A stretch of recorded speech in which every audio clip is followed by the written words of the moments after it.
Hey, hello everybody, welcome to today's stream. So here we are again, starting a new streaming about the ZBrush on Jourly. You can see it here on the top, my name. So here, yeah, where it is, here, this side. I'm Nacho Riesco. I'm gonna be here streaming a sculpting some organic Jourly design. So today I'm going to follow with the same design I started on the past week. So I was starting making this the snake ring. So today we're gonna try to make more progress.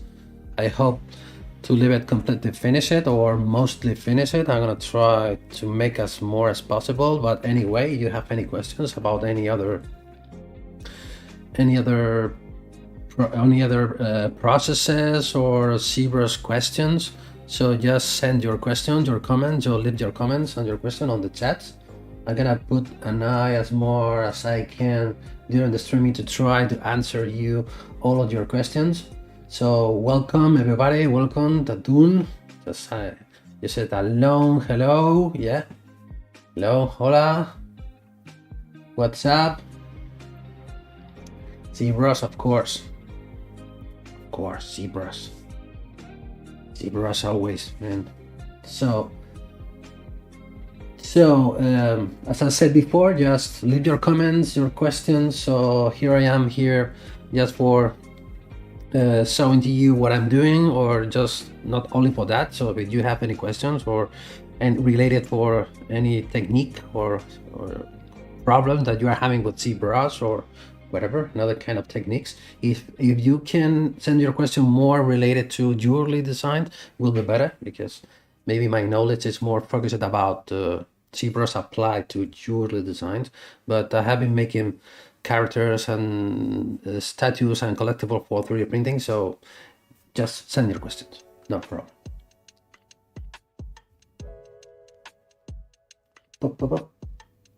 Frostbringer, hey man, how you doing? What happened with the tagging ring? It wasn't a ring, it was a bracelet. Yeah, I already made some renders, and I already posted on ZBrush Central. I can tell it to you. Also, let's see if I go here to community and ZBrush Central. Of course, there are many renders. Let's scroll down. I'm gonna try to find it. Must be here somewhere. Let's see, where are you?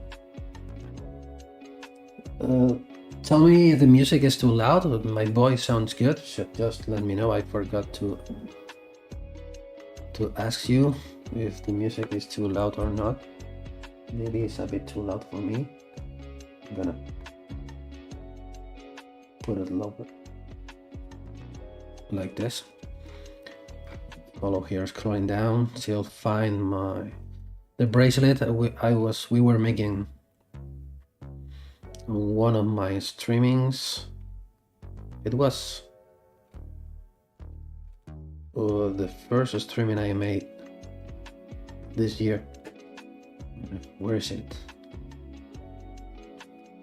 Okay, maybe it will be faster if I go here. So here you will find many different renders on turntable video. You want to see a full turntable video from all of the sides. Here you can see different parts I made for the bracelet and some other renders. Most of them are NPR renders from ZBrush. I love to make NPR renders. And here you have all of the views from different sides. So there you go. So here we have many information. You will find it on ZBrush Central. Let's close this. Let's see. Okay. Rohit Upanhe, how retop a sculpted model fast? I don't know, because I never do retop. So my work is just for 3D printing. So I go from the finished model, or what I consider the model is completely done, it's completely finished. So I go directly to the decimation master, decimate the mesh, so to being able to send as less polygons as possible through the printer, and that's it. So I don't care about topology.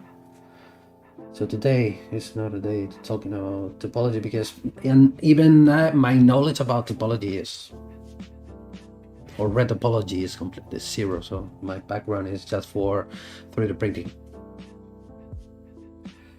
I have been watching my Instagram, and apparently you no, I'm not in Valencia. I'm gonna be in Valencia the week after the next week.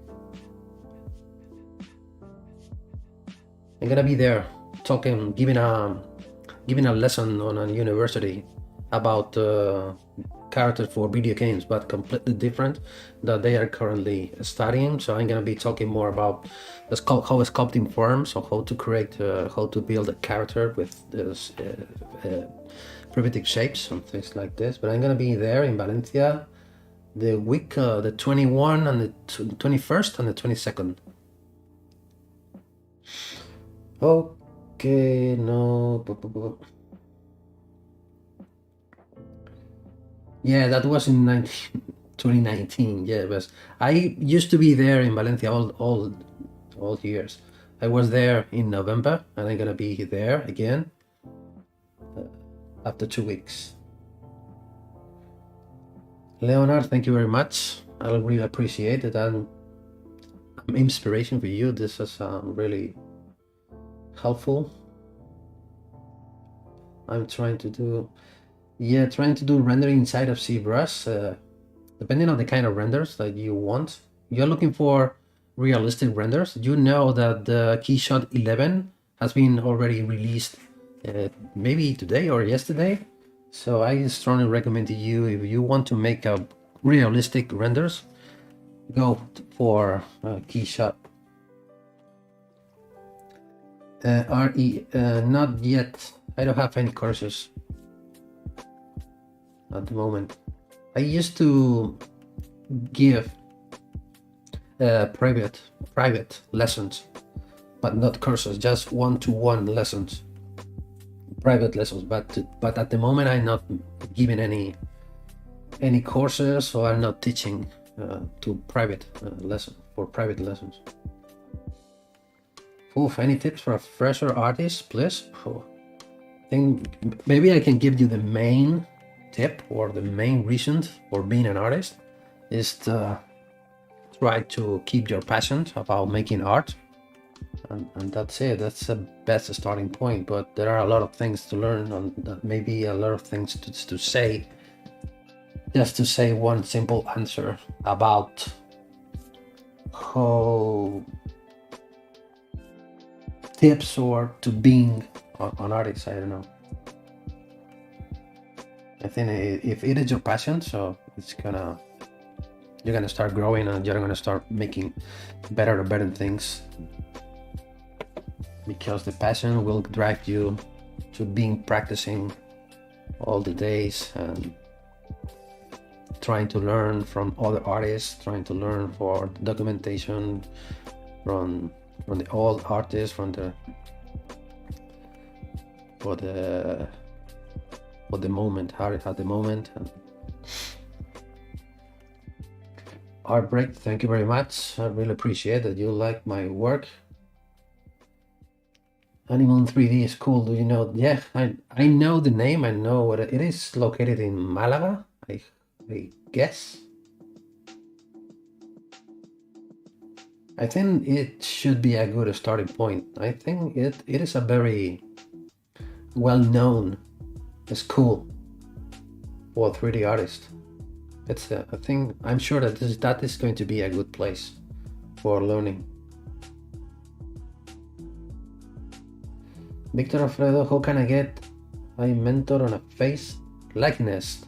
Oh, there are many courses out there. I don't know any specific one, but you will find many courses about how to sculpting likeness. This is, you know, that it's a hard technique to achieve. Yeah, that one in Malaga. Yeah, I think that is going to be a good place for learning. It's a very well-known 3D school in Spain. Okay, so let's go ahead with the design. Today I'm gonna try, as I said before, to follow with this design, trying to make as more progress as I can. And the main reason why I started with snake design is to talk about my process, or one process. I'm the one to say that this is going to be the right one, or it's going to be the better one, or so to way to create seamless or tileable scale patterns for snakes. So today I'm going to try to explain to you what is my method. So for that, you are going to need to download, to get an external plugin. It is called NanoTile texture. This is the plugin that I'm going to use for creating the seamless pattern. NanoTile textures. You are going to be able to find it here. You go to the Topology website. You can go to support, resources, go to the ZBrush plugins, and scrolling down you will find it, this one, NanoTile texture. I'm going to use this external plugin for create the seamless scales patterns for the snake I am doing. Let's put it here.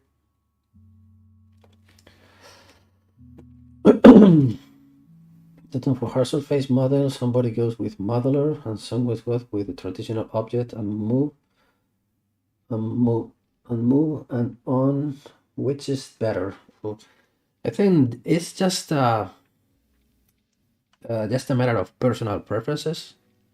Maybe we can't say which is better, one than the other. Maybe in my opinion, I'm more on I come more from the traditional sculpting, so I prefer to grab a piece of material, we can say a sphere as a cube, and start using brushes to cutting faces, to sanding surfaces, removing parts, using H-polish brushes and stuff like this to achieve a hard surface looking model.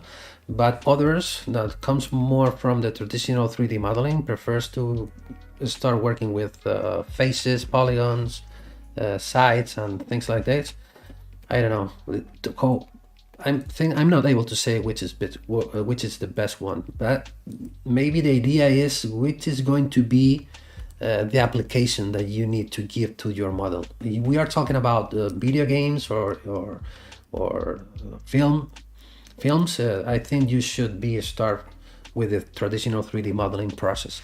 But if you are going to create a hard surface model for 3D printing, you can start working with digital clay and start working with a knife tool, with the planar brushes, with the polish brushes, starting to achieve the hard surface looking that you want to make, that you want to apply to your model, depending on the application, I think so. I'm gonna create the texture of the snake. But if you mean texture as color painting, no, because this is going to be, the idea is to create an STL file for printing and for casting. So I'm creating a URL piece, so I don't care about texturing in terms of apply color to the model. So I don't care about, but I'm going to create the UV map for the model for be able to apply the scales on the body, flowing on the body.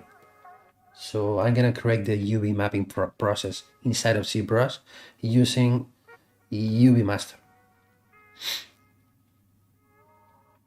Okay, I'm gonna check twice your questions if I miss some.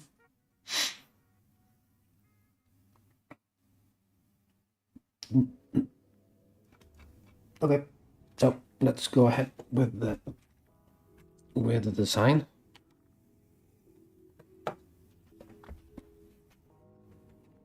So this is what I have so far. So just to be today more focusing on the method for creating the scales. So I don't want to touch more the shape of the body of the design itself. Just telling to you that this, you can see here, this small cubes. Here I have one. Here I have other. Just they are just small references that which are telling to me that, for example, if I turn on my transparency, if I select this, you know, select this one. Where is my gizmo? Here. So this is a 2mm cube. So it's just for a reference to know how thick the band of the ring is at the bottom. So I decide to stay below 2mm. So that's the reason why I have this little cube here at the bottom of the band, to know that I am standing below 2mm, to don't make the band too thick at the bottom. And the same thing on the sides, because when you're wearing a ring, so if you make it at this point too thick, it's not going to be comfortable, because it's going to hit the fingers, the finger that which is beside the finger that you are wearing your ring. So maybe 2mm, or stay below 3mm. It's a good idea, but at the bottom of the band to stay around 2mm, or even less of 2mm will be a good measurement, a good reference. Hey Greg, how are you?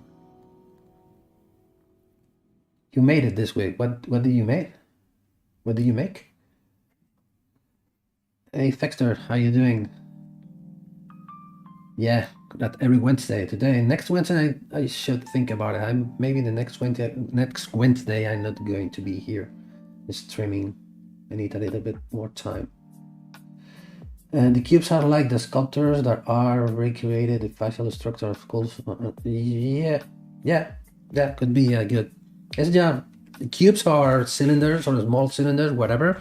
It's with like we are using references while when we are on the designing process, we are able to see that we are having a in this case a cube with a specific measurement to know that we are making the things not too thick or not too thin. But anyway, references. The same thing that the reference on the middle, the cube, the cylinder here, it's going to be the finger size.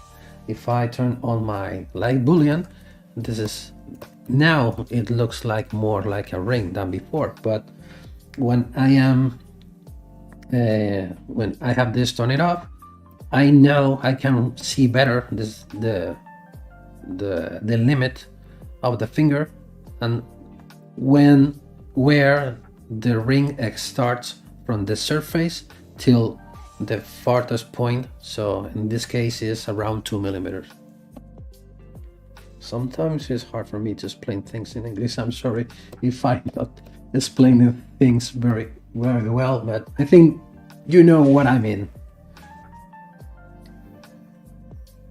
Okay, your work, Rohit, thank you very much. Why did I start my journey as an artist? Well, I started since I was a kid, so just painting and drawing. As I said before, the passion of creating art, because what drives to you to grab a pencil or grab a brush or an airbrush and start painting and start sculpting, and then that's the passion drives to you to start growing and growing as an artist or improving your skills as an artist. And that's it. It's a long journey. It's a long journey, but I started painting. Then I came from painting with traditional media to airbrushing with an airbrush. I was spending, I think, maybe around 10 years airbrushing, making t-shirts, motorcycle helmets, and illustrations with an airbrush since I discovered Photoshop. So then I left all the traditional media and I started painting inside of Photoshop, and then I discovered ZBrush and I changed my mind from drawing or from painting to sculpting, digital sculpting. To the broadcasting, I'm at work playing you in the background. Yeah, I used to do that very often. When I'm working, I have all the streamings and just for learn things at the same time when I'm working. Yeah, 1 millimeter, 1.5 millimeter. It's going to be a good. But this is the a thickness of 2. This point. So if you prefer to go, if I want to take the real measurement, you know that you can use the ruler from this point till this point here. I am 1.8 millimeter. It's a bit thicker than usual, just 0.3 millimeter more, but yeah. Considering the shrinking percentage on the polishing, maybe it's good. It's a good measurement, I think, to stay here. Or maybe we can make it thinner. If I turn on my symmetry, maybe we can make it even thinner at the bottom. But we are still on the creation process, so I think that I'm going to need to change measurements during the sculpting process a bit more, but anyway. Yeah, 2 millimeters, it's going to be okay. 1.5, yeah, I should be stay. The reference that I have is 2 millimeters here, or the reference that I learned as from you, as from other jewelers. Stay here below 2 millimeters at the bottom, and here more or less in the middle of the ring, try to stay below 3 millimeters here at this point. And above, just there you have free space to start developing your design. So depending on the kind of design that you are doing, you can make it bolder or bigger or smaller, but from the middle at above, maybe you can stay here about 3 millimeters from here, from the middle and above. Maybe a little bit more than the middle, maybe we could say here, where we can start growing our design. This is 3 millimeters instead of this, but this could be the main rule of when you are designing a ring. So I'm gonna try to go fast. Yeah. Yes, yeah, try to avoid to create thick elements or pointy elements on the side, because when you're wearing the ring, you're gonna feel it not comfortable on your hand. Okay, let's do. So this is the simple head I made. As I said before, I'm going to be today more focused about the texture on the surface, the scales texture. But what I want to do is to apply the texture flowing on the surface. The first thing that I'm gonna do is to try to separate the body. This is going to be the final design, right? But for technical issues, it's not going to be possible to make the UV mapping as it is the body now. So what I'm gonna do is I'm gonna try to separate this. I'm gonna try to use the move topology to try to create a small gap. Oh, I'm using the symmetry. That's the reason why. Try to create a small gap here between the body here and the tail. Same thing about the head. Let's put the head.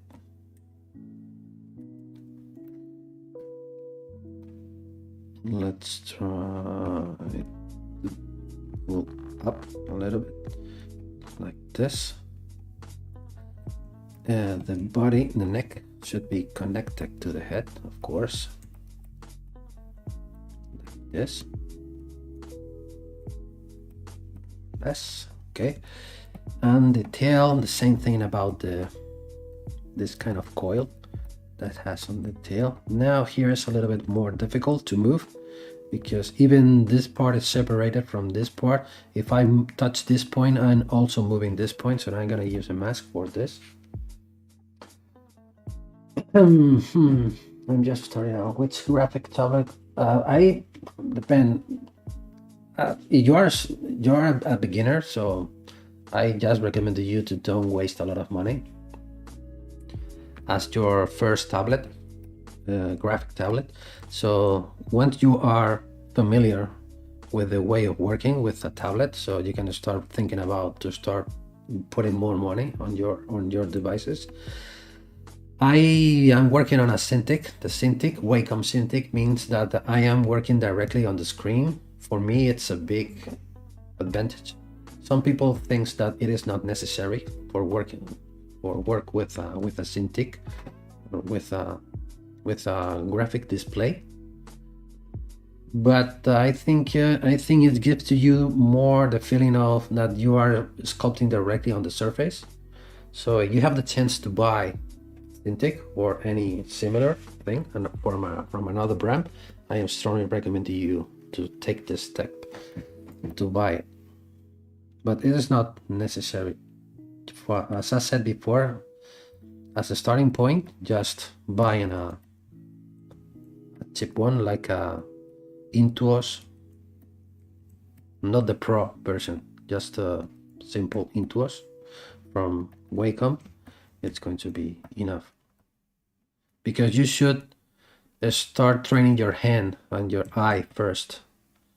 So once your hand and your eyes are trained, you can start thinking about to start wasting your money or put more money on your devices. Now I'm trying to avoid any contact points between the body, because for the UV ungrabbing, it's going to be necessary to keep the eye from the beginning till the end completely separated. So to being able to flow the scales on the body. So let's see what I can do here. So I'm gonna create a mask here. Blur the mask. Blur the mask is very important. If not, you can start making not a regular surface. Maybe something like this. Maybe I can grab the blur the mask. Let's make it like this. Once we have the scales, it's going to be necessary to put the body, to pose the body using the original reference or the original concept. This maybe up, maybe what we can smooth out this part a little bit to make it thinner, and maybe we are almost done like this. So now we don't have any contact points like this. Okay, I think it is ready. Jobs is another currency. Jobs in other country. What do you mean? Minimum requirements depending on the kind of job. Yeah, I also recommend Wacom as a brand, but today there are more brands you can buy with different prices. I think it's much better there. Starting, as I said before, starting training your hand and your eye when you are working. So once you feel comfortable enough with the device that you have at the moment, this is going to be the time to start thinking about to improve your hardware, buying a more expensive device. But at the beginning, it's not necessary. Katarilla Babes, she says, how to open SLC? I don't know that file format. SLC, or do you mean STL? SLC? I don't know. What does it mean? SLC file. I think it's not going to be possible to open that file format. Because when you are using the import button, the file formats you have here is it is not.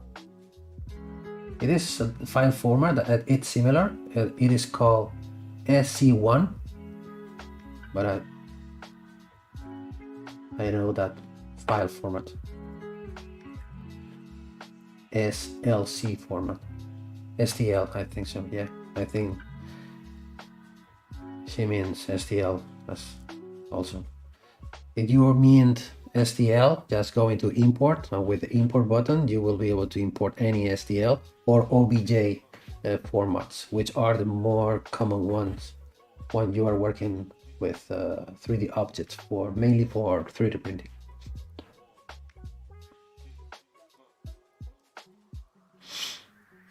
Okay, so I think we already have.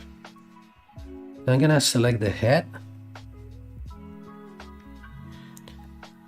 For the head, I was using the stager, this feature of ZBrush, which is very useful when I am creating snake heads like this one. You can see now here is on position, but if I switch to the home stage, I can send it to the middle, so I can work with symmetry. I'm gonna create the better eye sockets here. I was saying this on my previous stream, but I don't have in mind to create a very realistic snake, so I'm just looking more figurative or simple design, because this is going to be a snake ring for women, so I'm not looking to create a very realistic or very aggressive face or forms. So I'm much looking for elegant forms and easy to wear design. But the eye sockets, they are going to be necessary as lids to be there, and that's it. And I'm going to split the jaw. Let's send it again to the middle. Let's make the bottom jaw a little bit wider here. With topology, back face. I'm trying to make it wider here.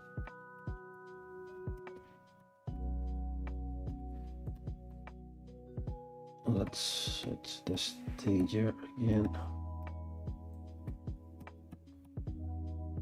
Yeah, something like this. And I'm gonna split the head, the cranius from the jaw. By the way, she's not she, but it's he. Yeah, okay, I'm sorry. Them. I'm sorry. I'm talking about Jubilee software cut matrix files import. Yeah, you are already using matrix. You can export your files to STL or to OBJ format, and then you will be able to open them, import them into ZBrush. You are using STL or OBJ formats.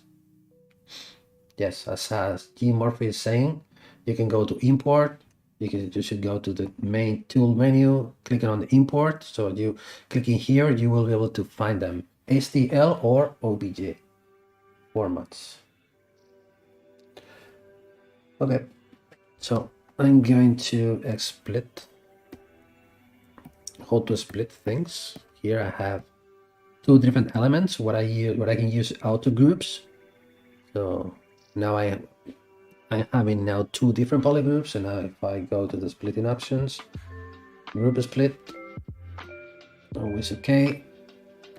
So I have the jaw, and I'm gonna merge the main cranius to the body.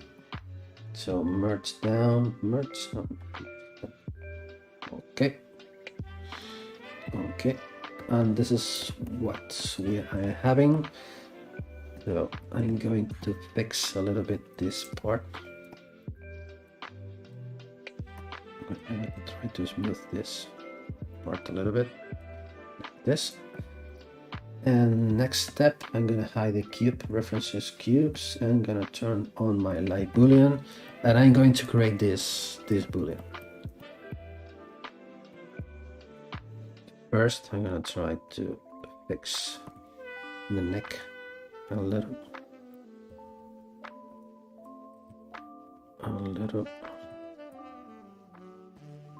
This. Trying to get a nice flow between the neck and the head. Try to make it as more natural as possible. So just using things like this. Okay, I think maybe if I push up this part a little bit. Yeah, something like this.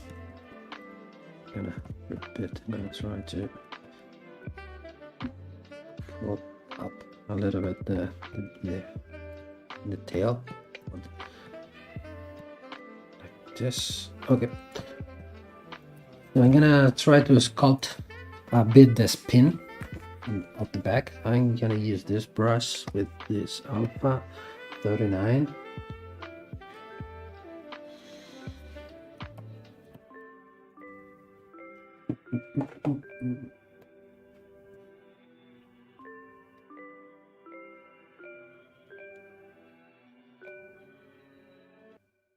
Okay, I'm gonna create now. This pin starts here because I just one recommendation or one tip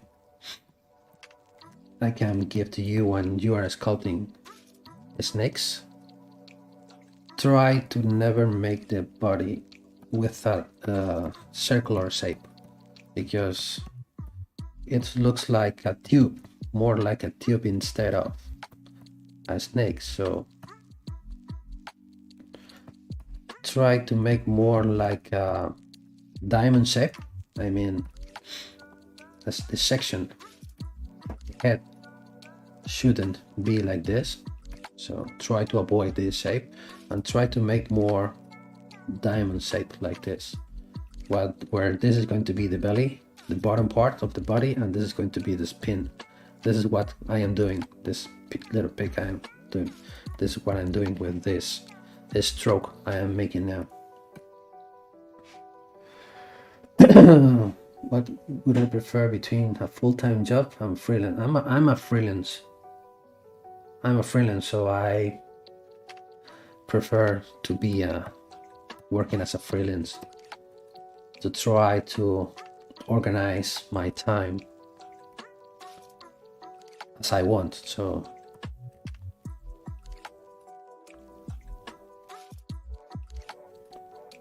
I think with a full-time job, the best thing is that you have the security. At the end of the month, you're gonna be paid. So working as a freelance, so you should be working all days, even holiday days, weekends, because if not, maybe at the end of the month you're gonna get troubles or more or less problems with the bills. That, as everything has good things and bad things, has some pros and cons. Okay, this is what I have. Okay, next step, I'm gonna save this file.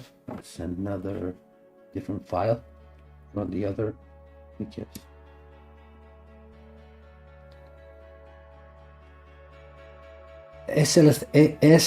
SLC file it is not able to import inside of ZBrush. Keep in mind that you are working with matrix. Matrix works with curves, with NURBS, with surfaces. So when you export from matrix and you want to import the file in ZBrush, you need to work with you need to create a mesh. So the only file formats that ZBrush is able to read is STL or OBJ. So ZBrush is not able to read or to handle any CAD file made with NURBS or with surfaces. So it is not possible. Doesn't matter the file format. Doesn't matter. So only read and import files composed by polygons. That's the main idea. Okay, let's create the Boolean. I don't want the button jaw. I'm gonna export. I'm gonna create a Boolean of this. So let's go to Boolean, make Boolean mesh. This is going to be my starting point. And now it's time to regroup the existing polygroups, because we have many, because I was creating the snake body with C spheres, and that's the reason why I have so many polygroups. So I'm gonna keep this, and I'm gonna create a whole polygroup for the rest, for the rest of the body. So Control W. So this is what I have. And now I'm gonna create a ZRemeshing, keeping the polygroups. So I have two polygroups, this one and the other one. So let's go to ZRemeshing, keep groups. When I have in mind to create a UV mapping or create UVs for the mesh, I prefer to set up this value from 50 to 0 to try to create the polygons as more regular shapes as possible, with more regular shapes as possible. And let's try to create the same amount with the same amount of polygons. Let's create a ZRemeshing. Let's see what ZBrush gives us. Let's see the topology. It looks good. It looks nice. I'm gonna create a new extra ZRemeshing with the half amount, because as we are going to need to make a pose, so as less polygons we are creating will be better for posing. So let's create an extract step. Okay, perfect. But I am thinking that I'm not going to need this one, so I'm going to create a new polygroup for everything. Control W and create yeah, much better, like this, because you can see now that the loops or the polygons follows a nice loop. So I'm going to create a mask on the head. I'm gonna polish the body a little bit like this, and this is going to be the base mesh to starting making the UVs.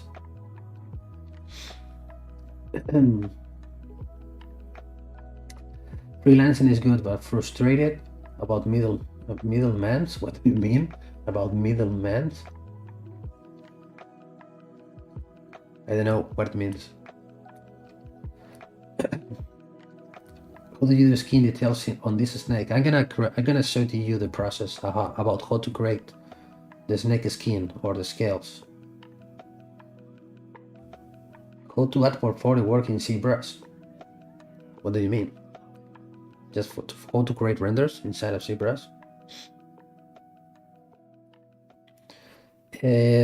Tips on ZRemeshing unsymmetrical object. Yeah, this is an unsymmetrical object. You can try create guides with polygroups.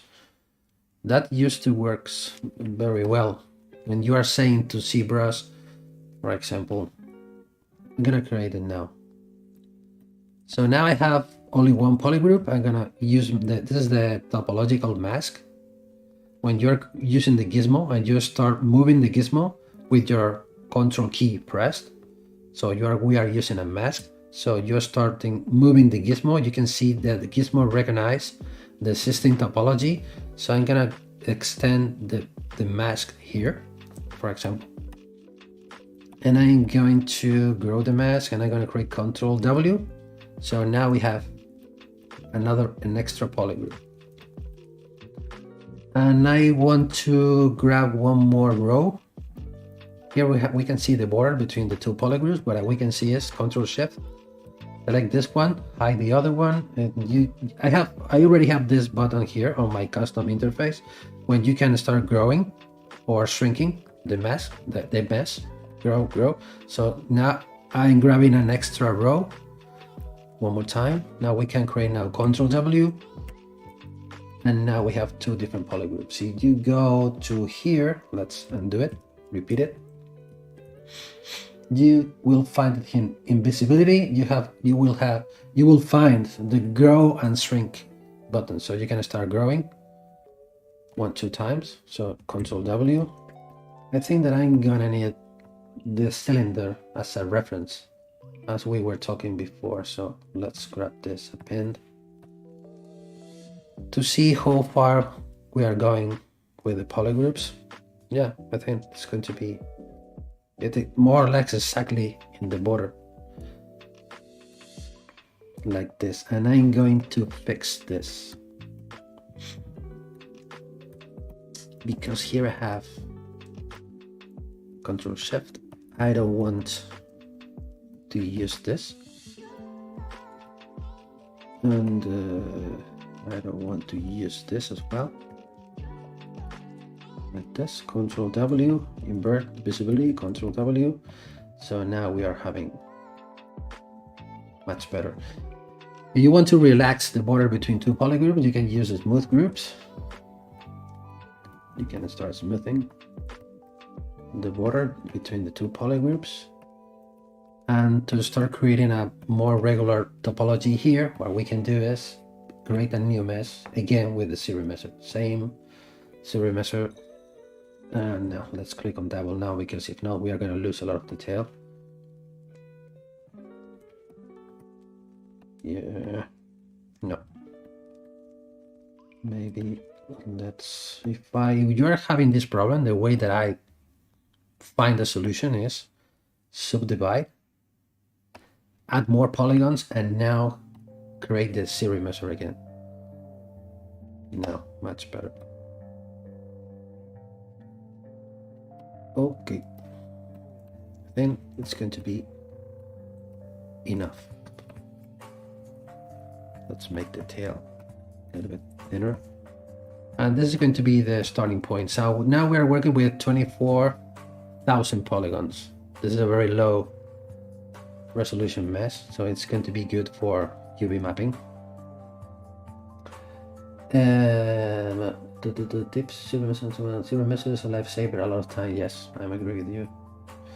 Cantarilla Braves, yes, I'm gonna use UV master. I'm gonna use NanoTile texture for creating the snake skin. I'm gonna apply the alpha I'm gonna create with the noise maker. Yeah. Is good topology overrated? Yeah, could be. As I am a guy that comes from the traditional sculpting, so my knowledge about good topology is almost zero. So I don't care about topology. So I just only focus it about forms and shapes. In the only cases that I need to apply a texture flowing on a surface, as I'm going to do now with the snake body, it's going to be necessary to create a good topology, almost good topology, to handle with this UV master, but I'm not creating a very 100% right and good topology. So in some cases it's going to be necessary, but in my case, in most of the case, I don't worry. I'm not very worried about topology. So this is what I have. Okay, so I'm gonna save this. This is going to be Nano 4. Okay, and now it's time to start talking about the seamless or the tileable alpha pattern that we need to create for creating the scales. Let me check your questions first.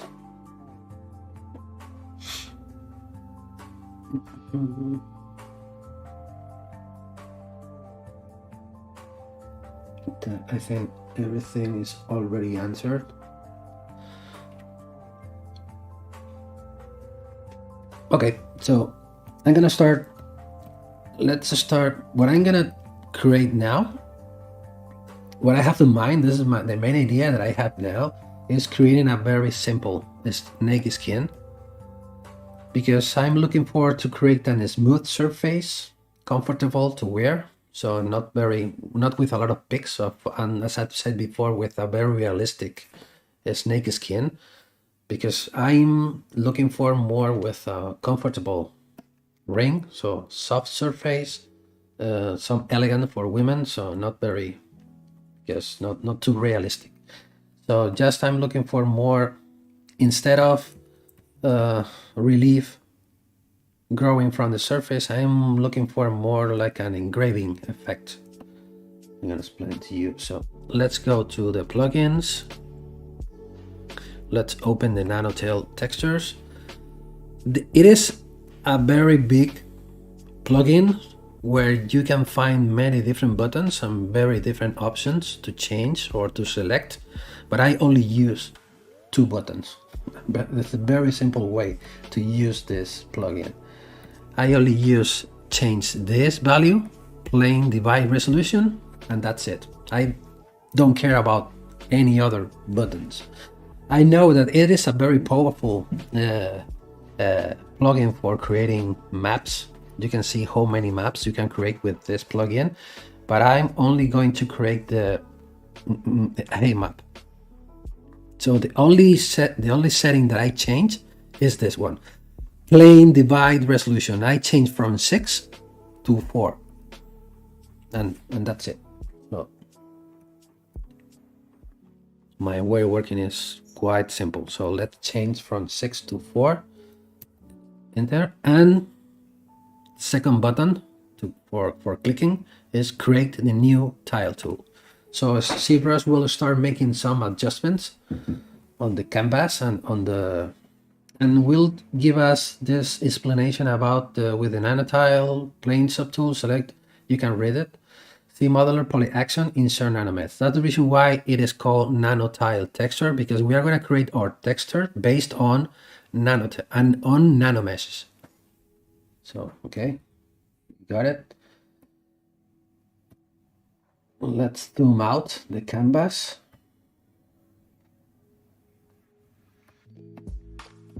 Let's frame it, because it is going to be very, very important because this is just a template. You can see this is what ZBrush did. So when we select 4, when we went from 6 to 4, that means when we are creating a template based on 4 columns and 4 rows. It's just my personal preferences. You can stay with the default setting of 6, doesn't matter. The plugin is going to work.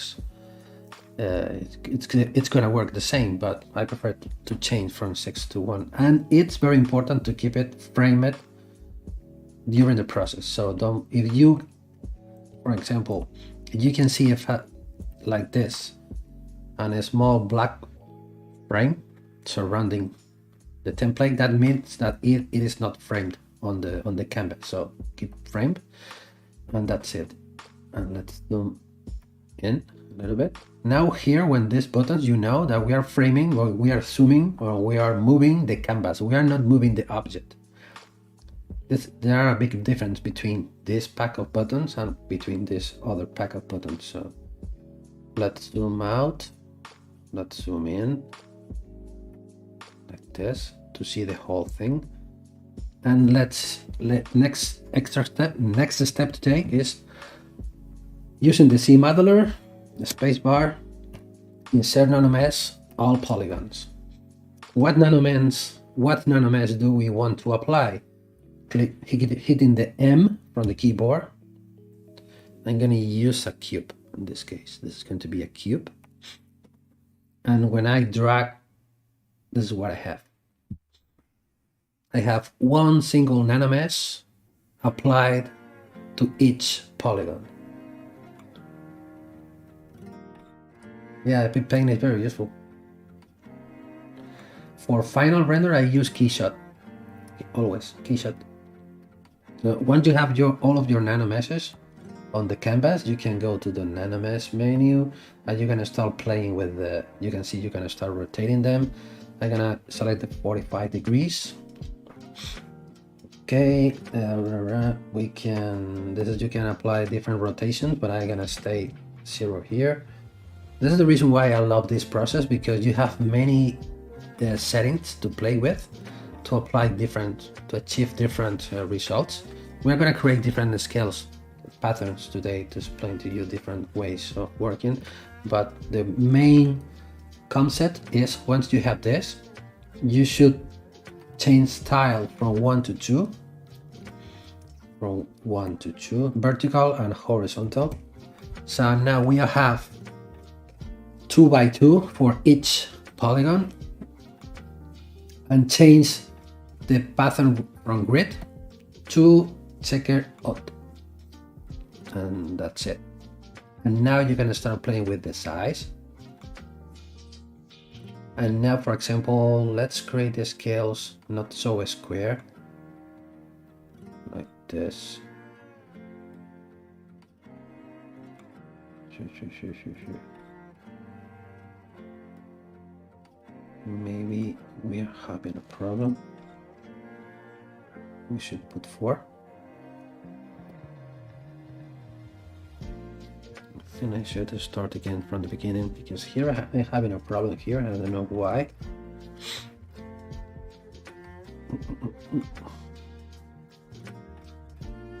Because here I only have 2.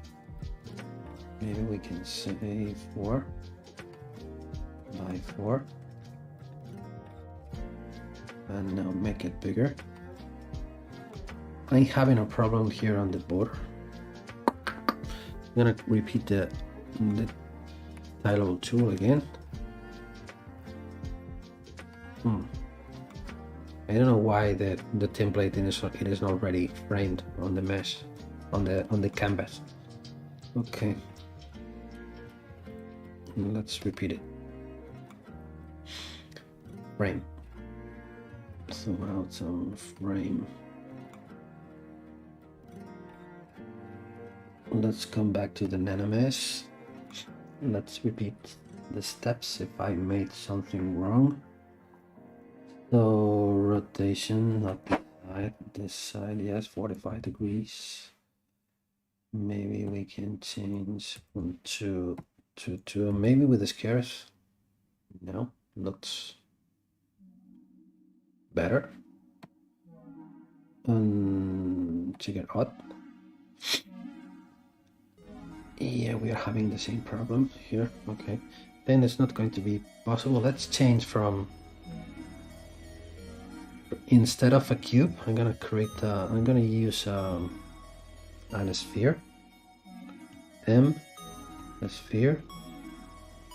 Let's from 1 to 2 again, 1 2. Let's create the front grid to check it out. I don't know, like this. I think it should be something, yeah, random. I think it's because something about alignment, align to normals. No, let's make it smaller. Something is happening today that never happened, because you can see we are missing one sphere here. We should have one sphere here and another one here. Let me check that.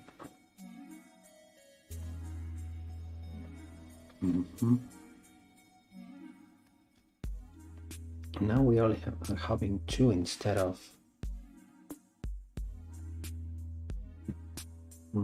no, but this is not what I want. Here we have the right location, but to work with polygroup, ZBrush should affect only the selected group. I'm gonna explain to you after. So how to work with polygroups with a brush, how to apply the option polygroup when you are sculpting, on this case the smooth groups brush. This brush affects only if you have different polygroups.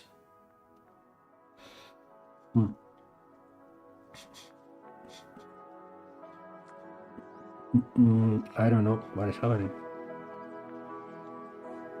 I don't know.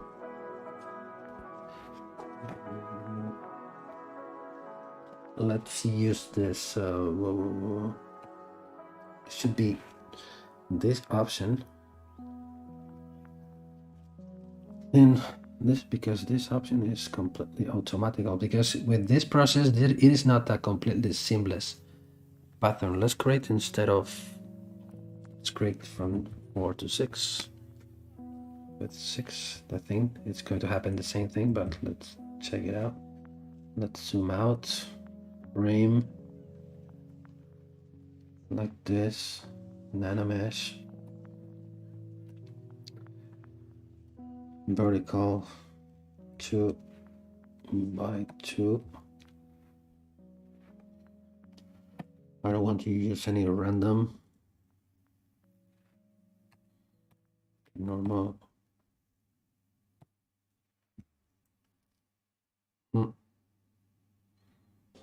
It has sense. Yes. So this is the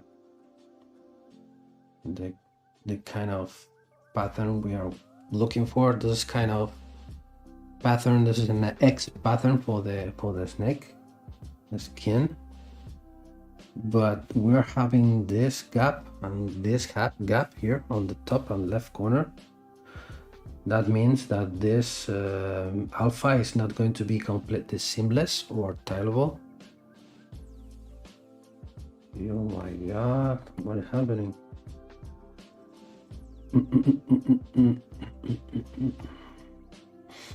Okay, see if I go to grid. Okay, let's go. Let's try to use the normal way of working. Let's see. Let's see here. If I get into edit mesh, now we have, let's come back to from 6 to 4 again, because handling less polygons is better, I think.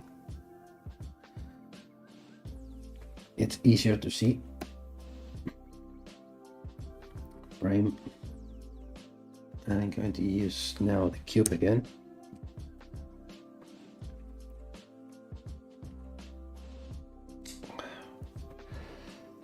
And NanoMesh, and then let's come back again, repeating the same thing. 2 by 2.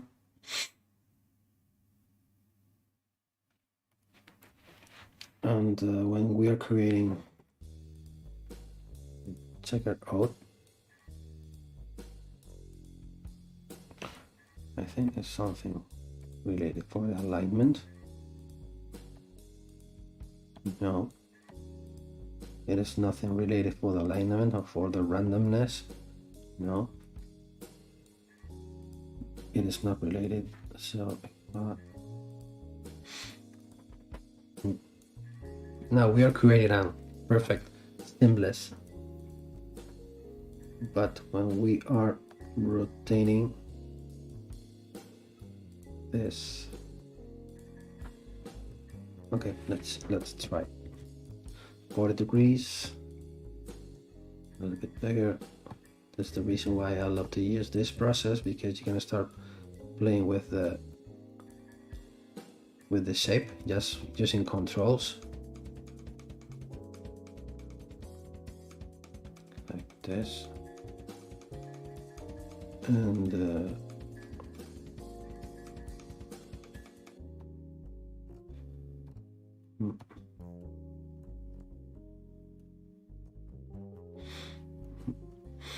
it still doesn't work, I think.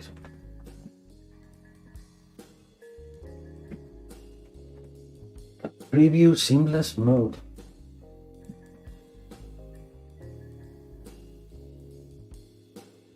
Preview. With this. Oh yes. All right, thank you. Dexter, I don't know. Maybe I turned it off by mistake. Let's see. It was driving me crazy, so we're gonna relaunch again ZBrush to see what happens if I launch it for the first time.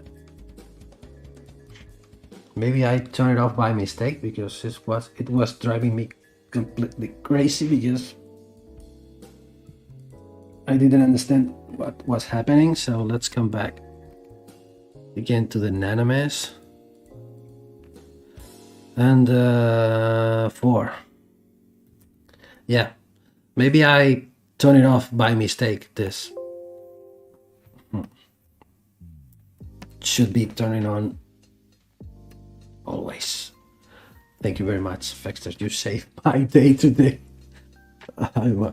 My God. So go ahead. So you can review it, and you can start again. So create a new. Okay, now I should. But one of the things that you should turn it off is this load, this sample type tool. This one should be turned off. So because we don't want to start with an existing example from the plugin. So now start watching from now, not from the things I was doing before. So let's zoom out. Let's insert NanoMesh, all polygons, M from mesh. Let's grab a cube. Let's drop the cube. Let's go to the NanoMesh settings. NanoMesh. Let's go to 2x2. And now change the rotation is okay. The rotation should be around 45 degrees like this. Now it's working. Now we can start. Now this is what we are getting. Grid. Take it out, and now we're gonna start getting a right seamless snake skin. Now, yes. Sí, no me hubiera dado cuenta nunca en la vida de que estaba desactivado.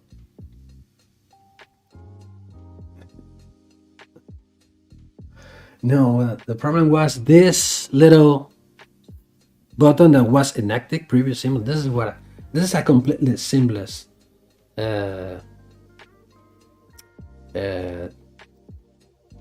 image. So I'm gonna change the shape. Instead of cube, I'm gonna get into the edit mesh, frame it, and now I'm going to rotate 45 degrees. Not this view.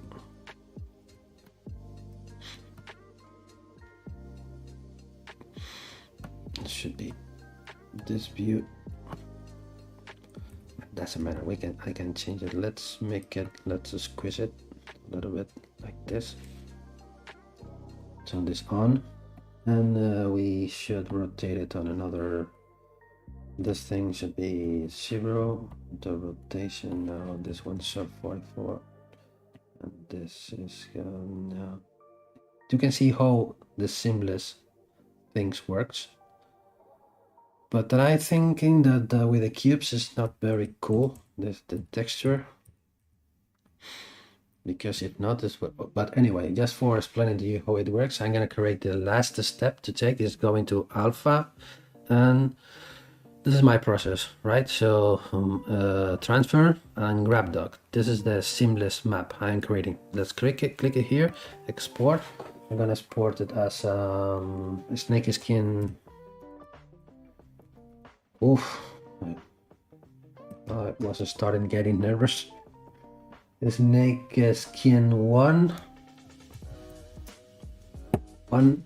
okay, and now let's create a new version with spheres.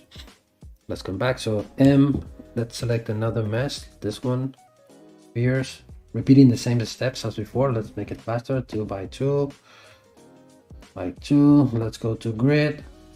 Take it out. Okay, let's make it bigger. And what we can do is, for example, let's change not the 8, the length, not the length, the width. This should be 0, like this. And we can rotate it a little bit, like this. Let's make it bigger.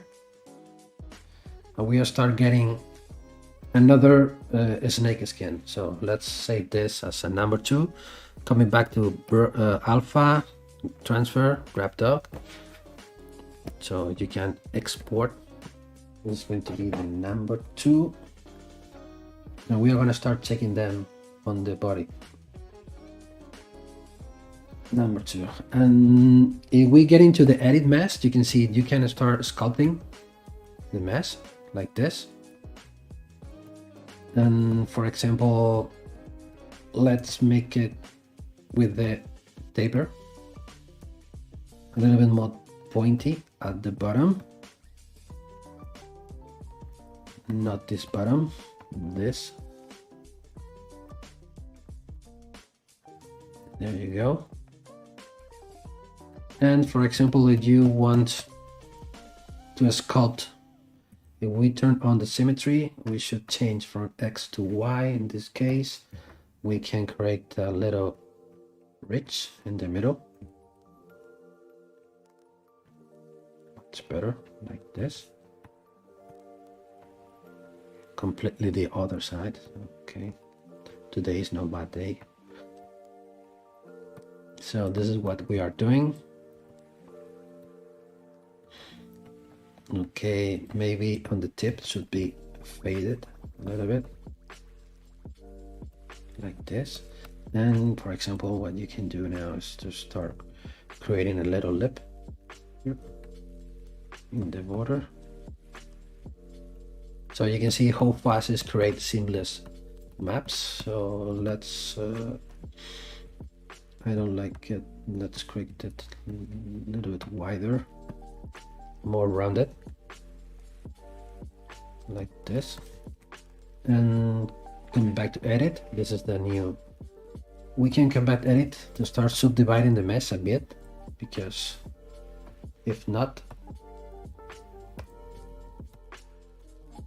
to try to get a smoother surface like this. And now one very interesting thing here is that you can play with the rotation.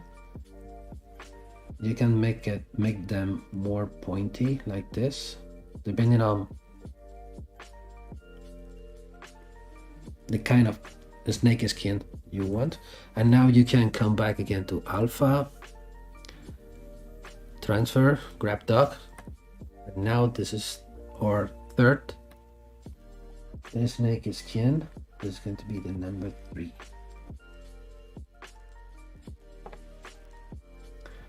Now this is a free plugin.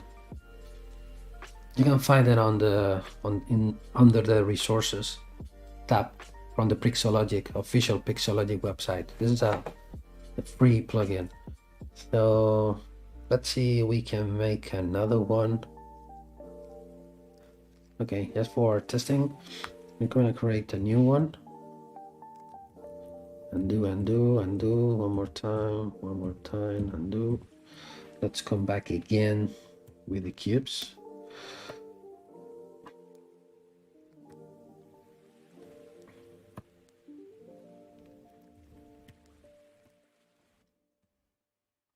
The cubes again. Let's edit.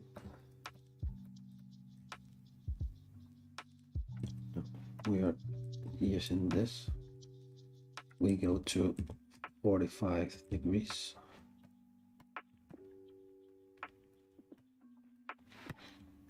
I think this is not going to be very realistic for a snake skin. Okay, so if we smooth it like this, let's see, let's subdivide it 2 times. And if I go to number 2 by 2, take it out, let's make it bigger, and let's rotate them. This is going to be, should be 90 degrees, 180 degrees.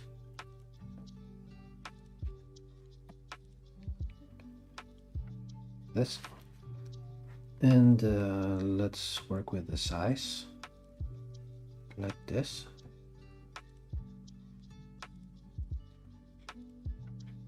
And this is going to be the fourth. Alpha, grab dock, export And this is going to be the number 4. Okay, so we can come back to the original canvas size, just clicking on this button, restore canvas, restore size. We are again. And we can now load the snake skin, the snake body, I'm sorry.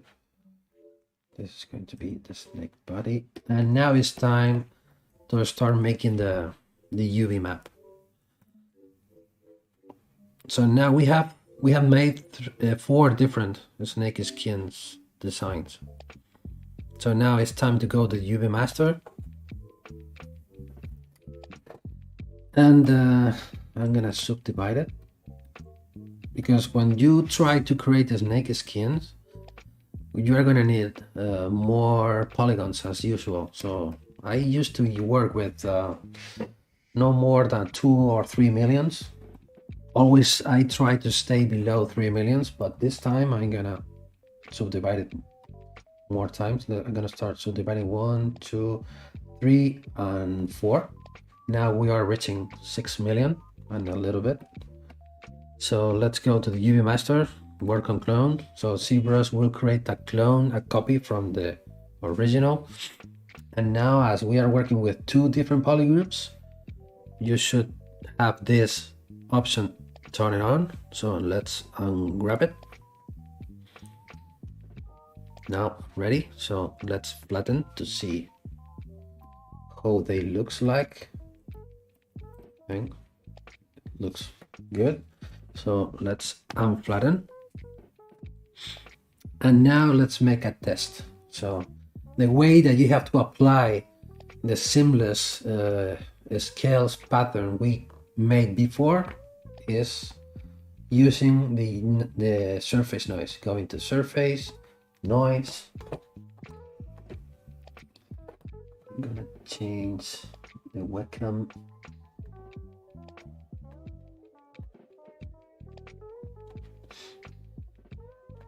So this is the surface noise window. So as we already have UV coordinates, so we can change from 3D to UV. And this is on the bottom left corner. You can load your maps. Clicking here. Let's try the naked skin number 1 first. This is the map we created before. And from here, this is my way of working. So I changed from white to black to see the colors better. I remove any basic noise. You can see what this noise does. I'm not going to use this noise, so set it up to 0. And let's play with the snake with the alpha scale like this. Yeah, more or less something like this. And this is what let's make it a little bit bigger. Let's say 0.08, because we are looking for easy forecasting, for printing and forecasting. So let's say something like this. It works. And this is what we are having. You can see how the seamless maps flows on the body. So we can come back to the surface noise again, clicking on the edit. And let's try another one. Let's see how it works in number 2. This is going to be the number 2. Let's click on the number 3. This is the number 3. And here we are having a problem here because you can see the scales are facing to the wrong direction. So how to fix this is as easy as coming back to the UV master, flatten the mesh again, and you should rotate the mesh 180 degrees. So if we send it to here, for example,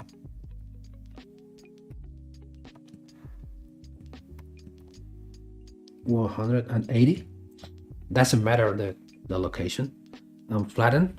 Now we turn on the noise again. You can see now the orientation is fixed. This is the number before. And let's try the latest.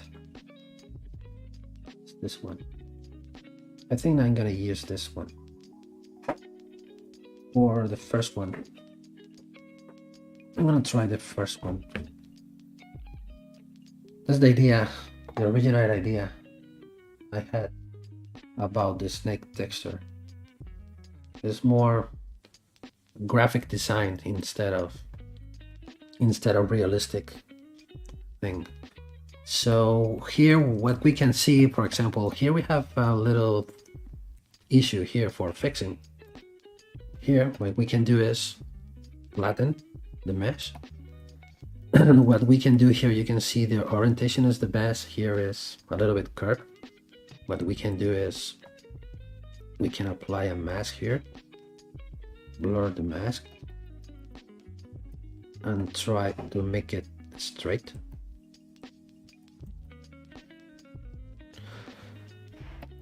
Grow the mask, invert the mask.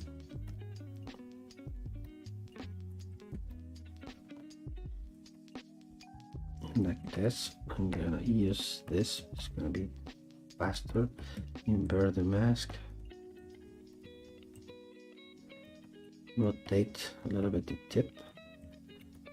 Once we unflatten it again, we can see now works a little bit better, but in this case, or it should be a little bit more rotated to the opposite. Let's flatten it again. If we try to, you can see that you can fix the mesh or the location of the scale just fixing the mesh on flatten mode. Let's see how it works now. A little bit better. So now I'm gonna make some manual adjustments. So using the move topological, for example, we can make it more like this. Flatten, almost the same. Flatten again. You can fix, not that much. You should make the adjustment carefully. And I think I prefer like this, but I don't care about this, the tip of the tail, because they're gonna leave the tip completely flat, not with texture. Like this. So okay, and we can get into edit. I'm gonna save this noise as the right one. So let's click on save. I'm gonna save this noise maker settings. Hola Raúl, bienvenido. Hi Raúl, welcome. And now, okay, now we can copy the UVs from the clone, go into the original and paste UVs. Let's change the material, and what I'm gonna do is coming back to the noise and then open the noise file I just saved it before. Noise, I'm sorry, something like this, and this is what I had. I'm gonna apply the noise only to this part of the body. Okay, I'm gonna leave the bottom part of the snake completely flat, as I said before, or make it more comfortable to wear. Like this. One thing that I do before modifying the surface is I save the more target. So store more target. Now we can go here, and now what we are having now on the screen is just color, because if we turn off the noise, the texture disappears. So I'm going to apply the noise. I'm going to create a mesh based from the noise. So apply mask by noise using this feature like this. I'm going to blur the mask a little bit. Yeah, and I'm going to make it like this. So there you go. We have the snake skin texture, and this is the border between the flat on the texture surface, as I save the morph target, I can use this brush morph to start blending the transition between. You can do this. You're gonna start blending here the transition between the body, the texture, and untextured surface to start making something like this.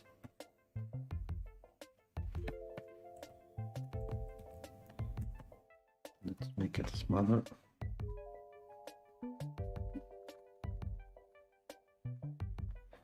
You can do this, so carefully going with following the contour.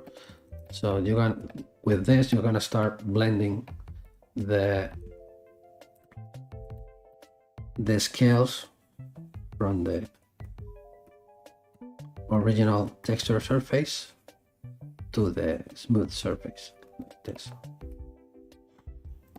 Let me check it out.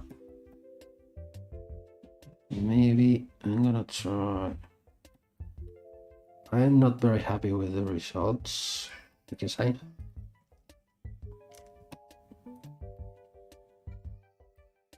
maybe I'm gonna come back.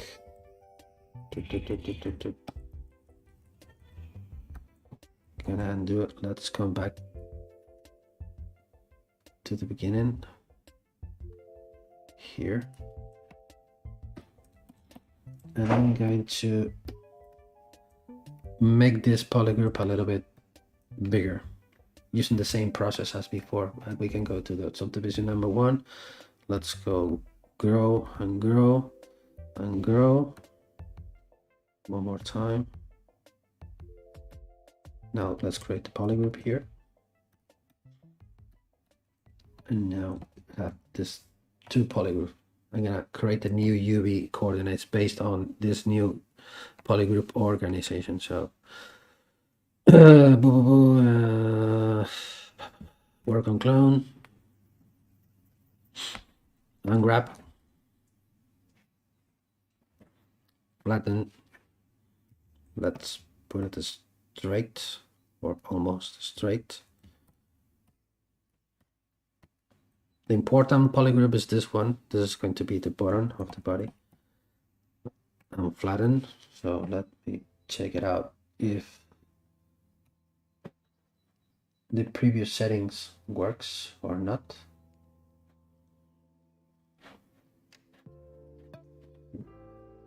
Open. Yes, it looks like they are still working. Okay, but let's copy the new UVs, coming back to the original, paste the new UVs,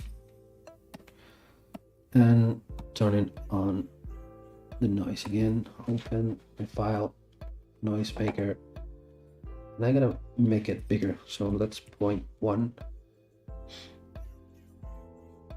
Yes, something like this. I like it.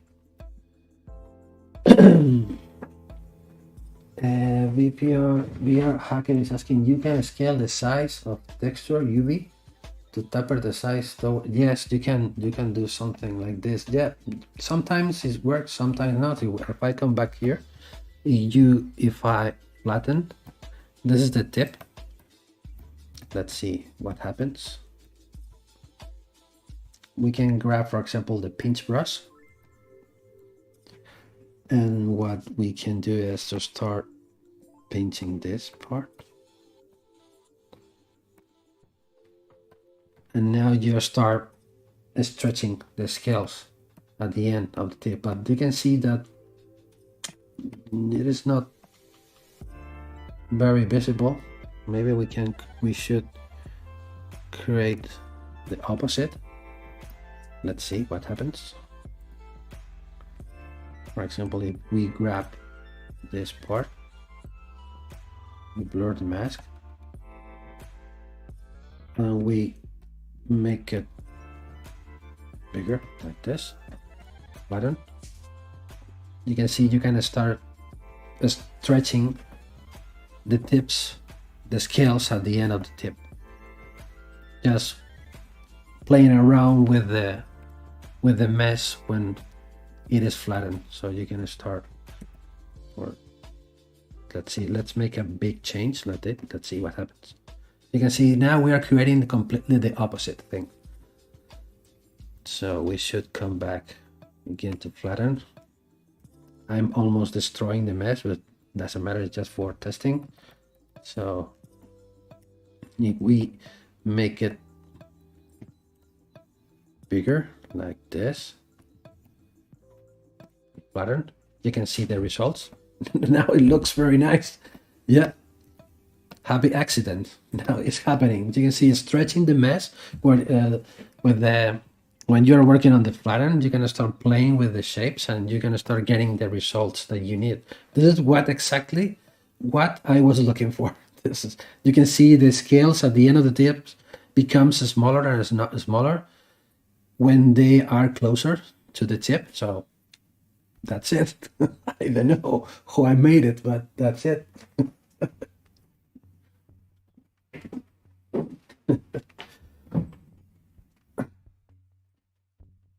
Muchas gracias, Tetis. Gracias. La verdad es que no estoy un poco espeso. So, okay, let's come back to the original. And let's change the material. If you change the material, nothing happens because you change the material, you can see, and nothing happens. The mesh is still having this white material. It is because you can see here this little brush icon here. That means that this mesh has, in this case, material information. Once you turn it off, you can come back to the materials changes. Y no sé, el día que estoy enchufado estoy mal. Me salen las cosas más a la primera. Okay, so let's see. Let's select. Let's again extort the morph target first. This is one tip that I can give you. If you're gonna create texture on a surface, always try to store your morph target first before start making any extrusion on the surface. So let's select this polygroup. Noise. Apply to mask. No, that's my noise. Now we have a mask. I'm gonna blur the mask a little bit. And then I'm going to, oops, something like this. This is, I like much better because this is closer to the edge. This is what I was looking for, because the scales were closer to the edge. So now what I'm gonna do is I'm gonna select this polygroup. I'm gonna reduce the subdivisions. I'm gonna start growing. 1, 2, 3, 4, like this. I'm gonna create a mask. Gonna start keeping growing. Create the mask, invert the mask, grow the mask, blur the mask, grow the mask, blur the mask, grow the mask, and blur the mask again. Now I can invert the mask, and now I can grab the morph brush and I'm gonna start make it much more faster, because I already have the main part of the body masked, so I can start removing the texture here. And this is what I had, and that's it. This is what I was looking for. Soft bottom, the soft part of the body at the bottom to make it the ring more comfortable, and this is what I have. It looks like a tire from a motorcycle. Yeah, could be, but okay. So, and what I can do is what I was explaining to you, because the tail I'm gonna fade out as well. The scales on the tip, like this. And there you go. This is going to be the one version. So I'm gonna save this. I'm gonna make a duplicate, coming back to the original, I'm grabbing the history till the beginning of the noise here. And let's see how the other noises of the other patterns works. So, you know, remove. Let's try, for example, I guess that you're gonna like better the one that I'm gonna create now. I think so. So let's come back to noise and get into edit. Let's change the alpha. Now I'm gonna select the number 4, not the number 4, no, it's the number 3. Number 3, yeah. Let's make it a little bit bigger. Let's 0.08. Okay. Let's say 0.07. Okay, like this. And repeating the same as before. I already have this morph target, save it.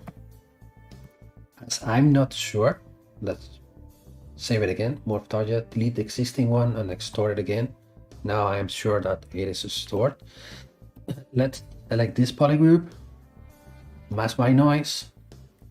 Using the gizmo, I am using the white, the square, using the control key to inflate with a negative value like this. Let's apply some polishing. Remove the mask, make it everything visible, and we have the snake, the skin like this. Let's repeat the same as before. Going to the subdivision number 1, select this. Let's start growing. Mask. Let's grow. Going to the highest subdivision.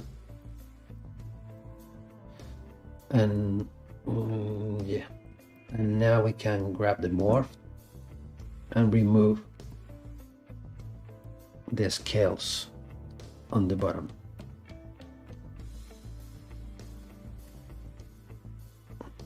You like this one more? I think so. This kind of texture, this kind of realistic. I'm not really sure which is going to be the final texture that I'm gonna apply for the final design, because I want to cast it, I want to print it, cast it, and manufacture it. So I'm not sure about which is going to be the final one.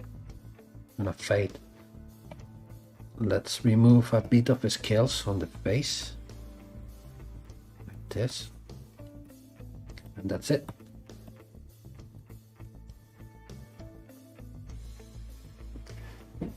Wow, yeah, I think this one work looks nice, right? Well, I think it looks nice. Maybe looks better than the other. I'm starting changing my mind, because maybe I'm gonna use this. So one of the things that comes to your mind when you're working on a screen, when you're making digital objects on the screen, is you start thinking this is going to be okay for printing and for casting, because how it looks like on the screen looks very nice, but when you are printing the piece and even after you are casting this thing, you are going to start losing or losing detail during the different processes which are involved on jewelry manufacturing. So to be sure that the scales are going to be well defined, one extra step that you can take is this. This is one feature that I love of ZBrush, that you will find it here under the deformation. You can start playing with the contrast. It's like you can apply more contrast to your details, so you can enhance your details. You can, for example, you can create a model for rendering and another file for printing. This is what I normally do. I never use the same file for printing than the file that I'm using for rendering. So what I do is try to enhance a little bit more the details to be sure that they are going to be well defined on the printing and on the casting process. I'm gonna undo it to see it more clearly. So you can see here the scales, and you start applying more contrast using this. You can see how you are applying more contrast to your details. So So you can apply a extra strength to your details to be sure that they are going to be visible after the printing and after the casting. You can use this control, or what you can do is, as we store the morph target before apply any extrusion on the surface, we can use the morph. I follow using the morph. What the morph brush is doing, as before, is coming back to the original stage of the mesh when it was completely flat. But if I use the Alt key, I am using extra. Maybe it's too strong now. Let's reduce the intensity.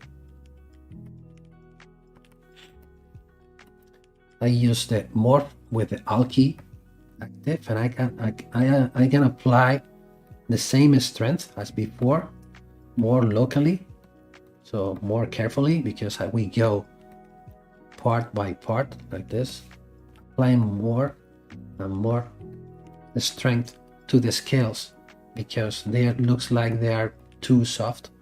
At the bottom they should be soft enough, I think so. But you can see how we can start getting a much defined detail on the surface just with the morph brush. That's the reason why I told you at the beginning of the process that when you are creating texture on any surface, a very good habit is to store your morph target before apply any texture on the surface, because now you have the ability to make this. You store your morph target before start making any deformation on the surface. So there you go. I'm sure that this texture is gonna be much better defined than before. I'm gonna remove this on the tip. I'm gonna smooth this like this. And okay, that's it. I like this texture. I think so. I like this one. I'm gonna start changing my mind about what I was having in mind at the beginning of the process about the completely flat scales.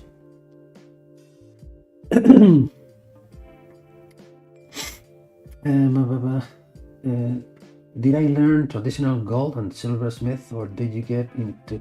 Yeah, I'm not a jeweler, so I work for jewelers. So the jewelry concepts or the jewelry techniques or concerns that you have during the designing process comes from my clients. So I try to learn as more as I can about jewelry techniques, because when I'm creating a jewelry piece, I need to apply that knowledge to my pieces. But I'm not a goldsmith, so I'm just a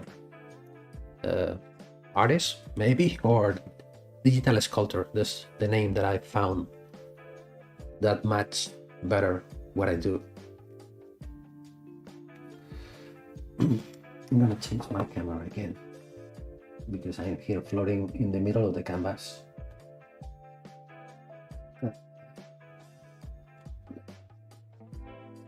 Okay.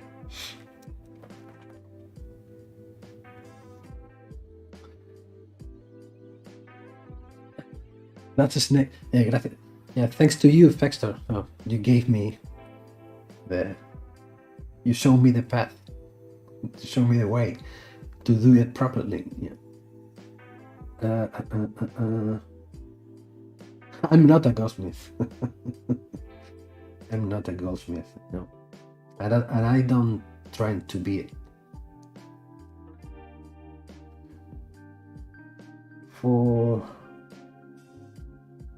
Thanks a lot, Greg. I really appreciate that you say that, because you have a lot of knowledge about jewelry, you know. I try to learn as more as I can about the jewelry process, because I think it's very important when you're creating pieces of jewelry, or when you are working on a screen, to know what happens after, during the manufacturing process. Try to avoid at least as less problems as possible.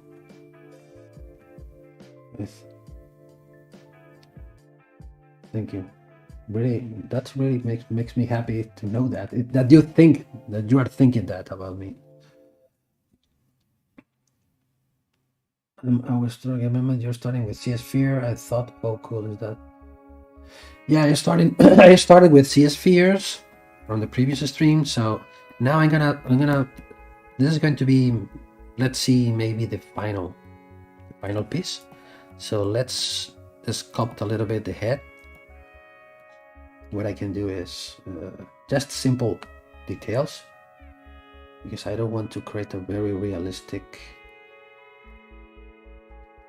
clay build-up. What is my clay build-up? I miss it. No, okay, no, it doesn't matter.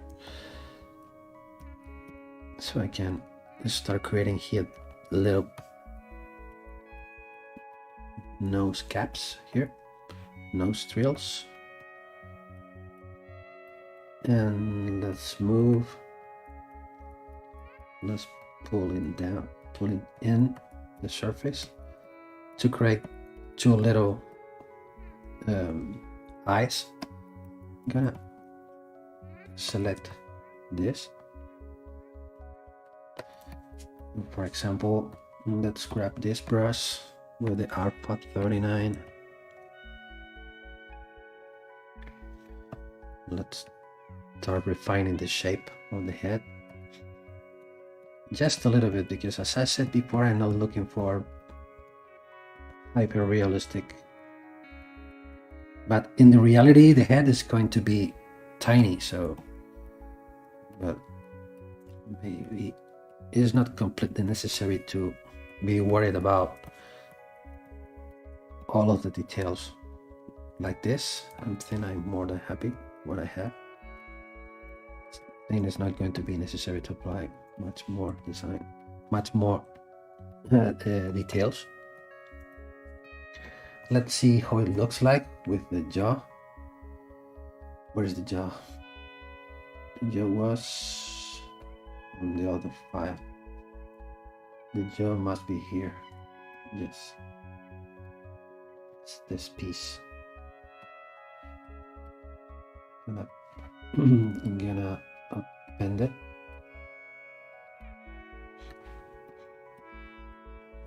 There it is. So it should be a little bit shorter, not that long. But okay, so this is good. And now what I'm gonna try to do is to try to match the original design, because I was separating the body from the contact points, and now I should put it in place again, everything. So I'm gonna load the, this is the, should be the number 3. No, it's the number 4, the number 2 file, this one. I'm gonna place here. I'm gonna create a screen grab of this one. Shift S, so you can make a snapshot using this shortcut. Shift and S, you can create a snapshot, and this is going to be, I'm gonna try to match same position. I'm gonna hide this one. What I'm gonna do is I'm gonna use the transpose master, because as I have to change the position of two subtools, in this case both at the same time, the body and the jaw, I'm going to use the transpose lines and the transpose master. So going to the C plugins, transpose master, click here. ZBrush will give me only one model at its lowest subdivision level. So let's say, let's grab this part of the body here, for example, with the head.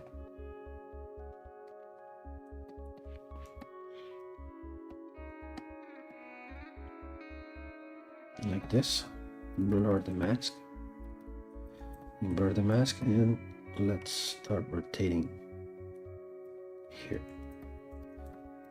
Let's grab this part of the tail, blur When you are posing a character, or in this case this ring, never forget to blur the mask. Oops, I need to mask this part, the jaw. Never forget to blur the mask to create soft transitions. To avoid to create, I don't know how to say, when you are folding anything and you create a fold in the middle, or I don't know how to say this. But when you are softening the mask, so you will get better results. Come here, this point, for example, blur the mask as many times as you can. When you are clicking many times, you are starting blurring and blurring. Like this. And now we can grab this, blur the mask.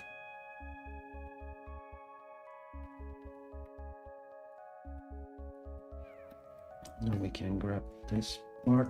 Yeah. I moved the jaw by mistake. Let's undo it. Let's come back. Here I made a mistake, so I'm gonna select only this part. I'm gonna keep it hidden, the jaw, to avoid to repeat the same mistake.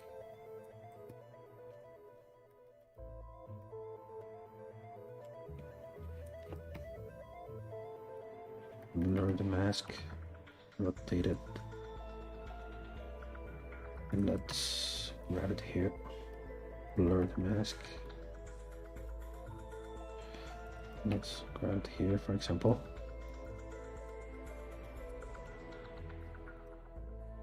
And let's grab this on the tip.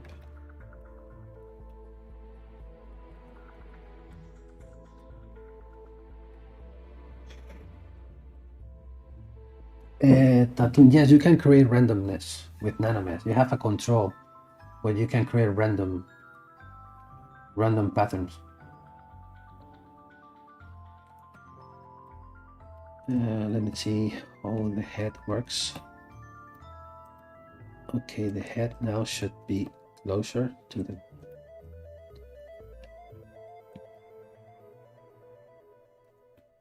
tip, so I should now remove the mask like this, blur the mask, should be more like this, and a little bit rotate it.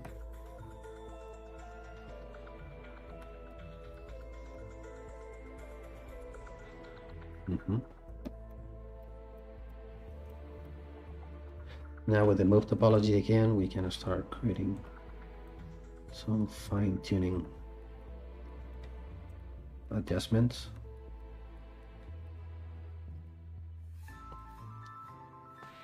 Just with freehand, without any masking, like this. And the head is not in the right position, I think so.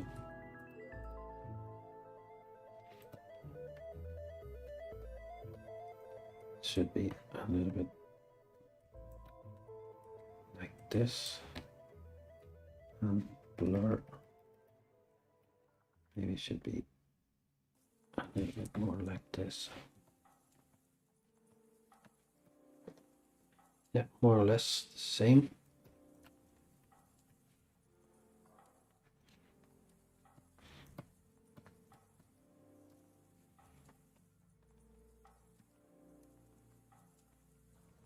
This. Once you're happy with the posing, you can come back to the Z plugin and click in the other button, and ZBrush will give to you the new post model. something wrong with the jaw, so okay, no problem. No problem, let's fix it. The face looks weird, so the jaw must be here.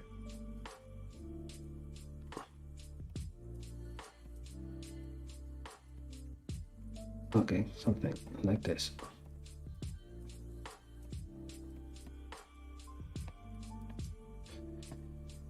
I'm thinking that the head is pointing too much to the top. Maybe I should point it a little bit more to the bottom. If not, when you're wearing the ring, it's going to be very easy to, you know, how to say, to hang, or to, you know, how is the bird hangings? When you're hanging something, your clothes or your hair, when you're moving your hand, when you're dressing up, so you can hang clothes or things with the ring. That's the reason why the head, instead of facing up, should be a little bit facing down to avoid that. So I'm gonna try to fix it. Coming back to the transpose line.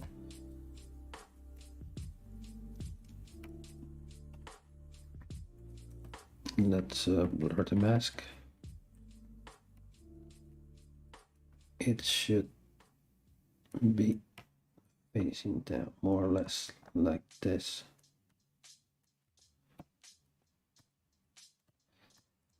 And instead of like this, yeah, more like this.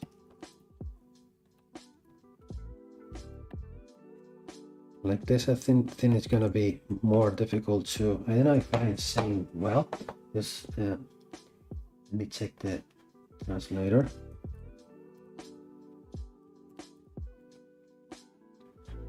The verb is to hook. No, engage. No.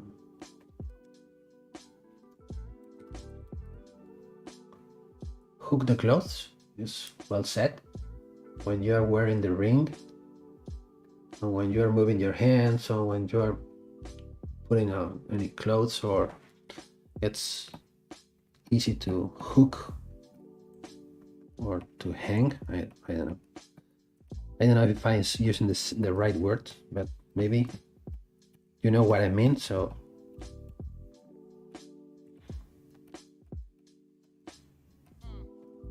maybe it can be another point during the designing process when you're making rings, depending on the kind of rings that you are making, of course. Now this is going to be a ring for a women ring.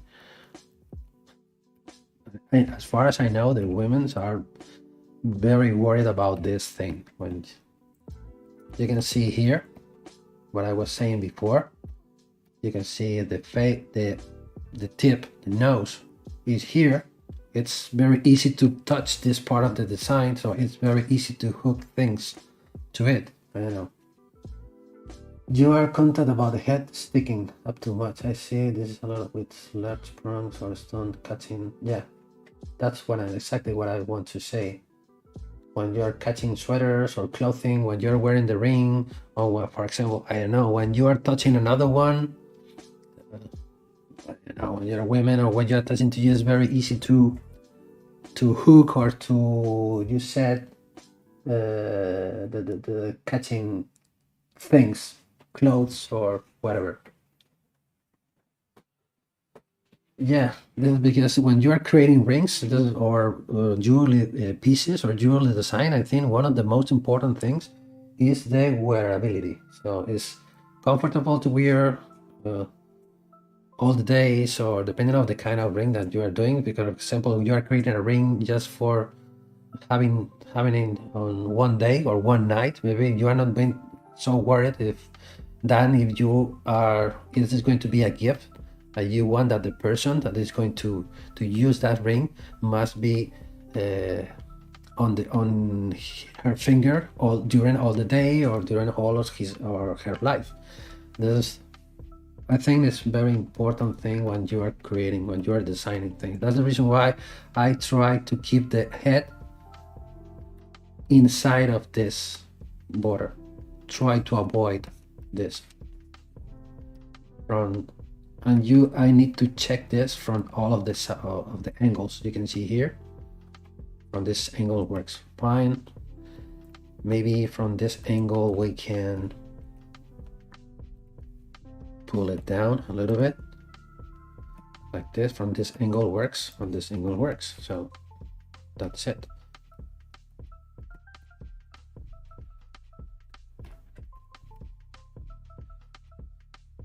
let's come back to plugin. And you're gonna see now the change. Oops, there you go. Think like this. It's gonna be much better.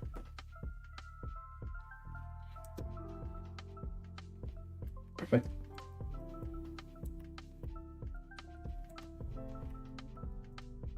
Let's make some fixings. I'm gonna save this as a final. This is going to be the final.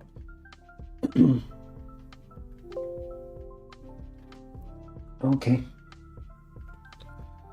I think I still need to make some fixings here and there. For example, small touches, small fixing things. But I think for today we are almost done. I'm sorry about the problems I was having with the NanoMesh tile with the plugin. It was driving me crazy. Gonna subdivide the job.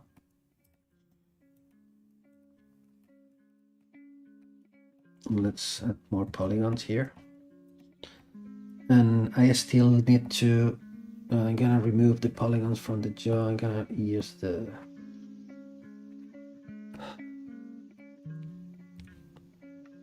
primitives. I'm gonna use insert sphere to start inserting the something of the eyes. Two little balls, or we can, for example, let's create, for example, you have in mind to set two stones on the eyes. What I already have made is this brush. You can see you can insert the cutters for the stones. But you can what you can do now, I'm gonna use this external plugin. You should download and install this plugin. Draw size. Let's see what is the available space we have to set one stone here in this space. If we use the transpose line, maybe from this point to this point we have 1 millimeter. 1 millimeter. Maybe we can set a 1 millimeter stone there. So we can, using this brush, one, and click here.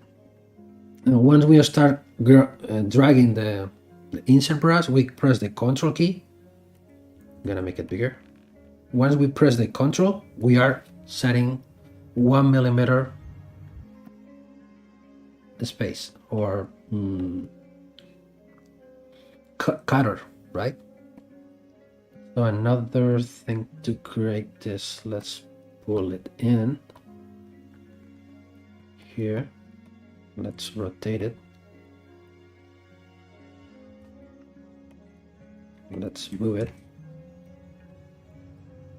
like this. Let's rotate it a little bit there.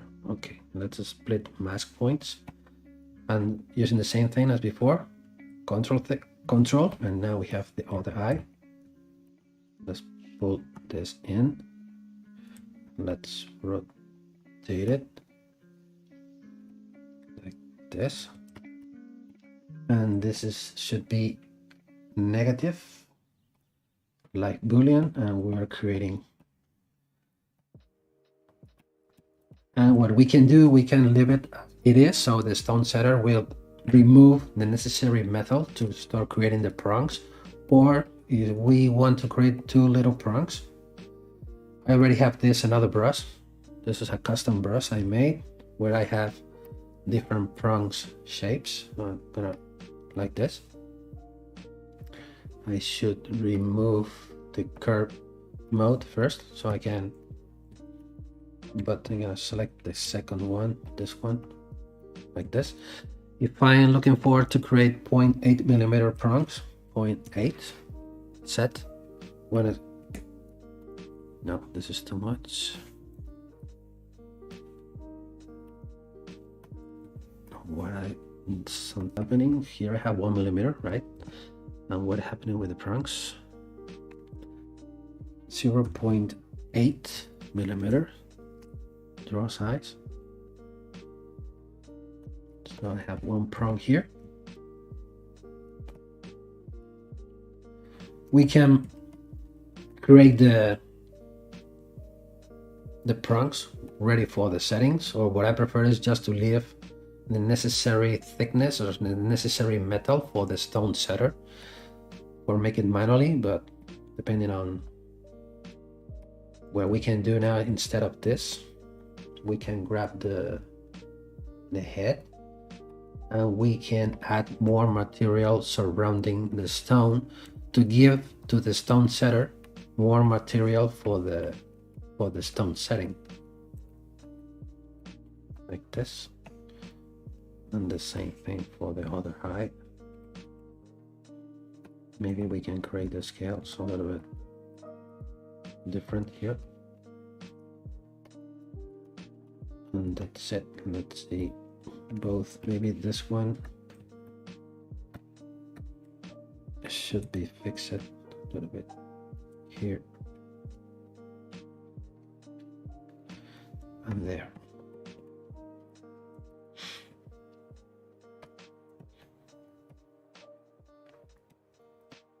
I think I'm gonna put 2 little stones on the eyes.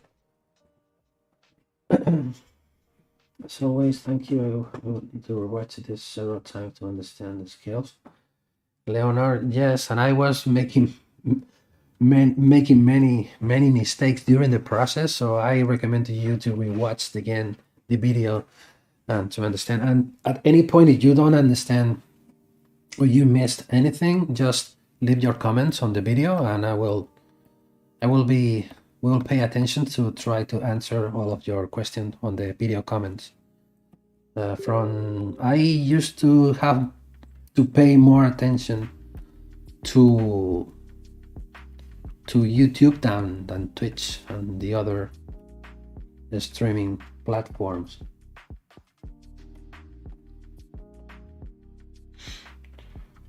But you leave your comments or your questions on the YouTube video, I will answer them if you find any troubles or any problem during your practice.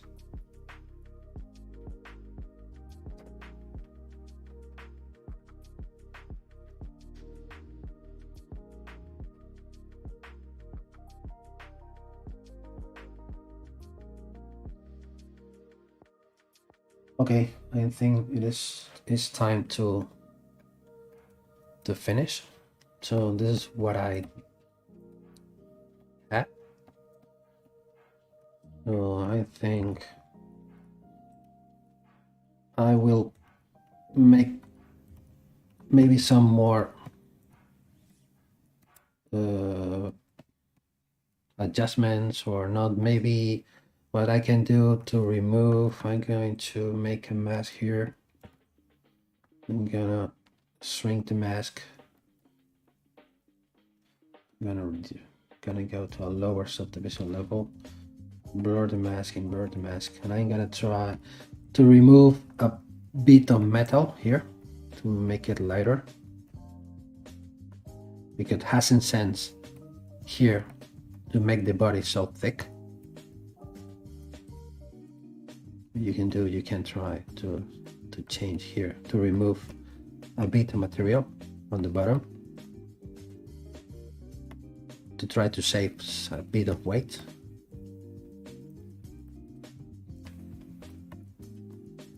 So things like this. So I will make this kind of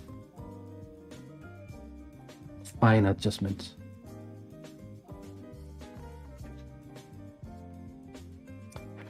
Okay, so just to say thank you to everyone to have been here watching my stream. So maybe I'm not sure yet if next stream I'm going to schedule my next streaming or not. Maybe the week after the next week, or maybe I'm gonna leave 2 weeks in the middle, so I will follow the streamings after 2 weeks. So I need to think more about how to make all my future streamings. So now you have any suggestions, so just let me know, and I will consider them for future streamings. So because I try to make as more interesting as possible my stream, so not just be here making what I like, so I can do the things you want to see or you find more interesting. So you can leave your comments on the video as well. And you can see I can stay here working on the design during the whole day. So let's stop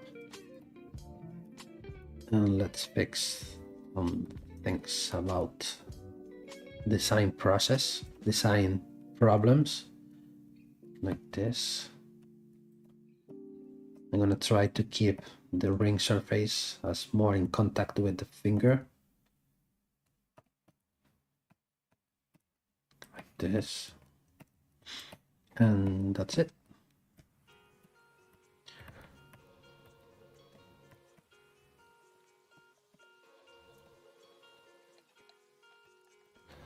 Hope you like it.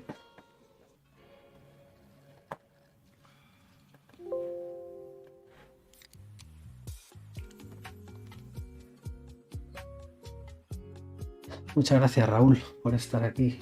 Gracias a ti. So, thank you very much for everyone. So I hope to see you soon in the oncoming weeks. So I should be thinking more about which is going to be about what are going to be my future streamings, and let's say what Tato Man is asking, where do you get your jewelry manufacturing? No, I have some contacts. Some of them are for friend of mine who have 3D printers and casting houses and jewelry workshops. So I have a lot of contacts, a lot of friends who are jewelry professionals. So I'm just on the digital part of the process. Okay, so thanks again. So I hope you found the video, not only today video, but the video from the past week interesting, and hope to being able to show you soon the ring on my hand completely manufactured, and let's see how it looks in reality, if it looks nice or not. But I try to learn as more as I can when I have the final piece on my hand to know what I did wrong during the sculpting process. So I try to improve things when I am making printing and casting tests. So this is a very good way of learning, because till you don't have the final piece on your hand, you don't realize which mistakes you made during the designing or during the sculpting process. Okay, so hope you will be okay, and take care, and we will see you here on ZBrush. And don't forget to subscribe to the channel to be updated. I think I made something wrong here with the another streamings. Don't forget to subscribe and like the video, and I will post on my social media when is going to be my future streaming. So for now, I'm not sure. So hope you are well, you have had fun during the streams, and hope to see you soon, and take care and goodbye.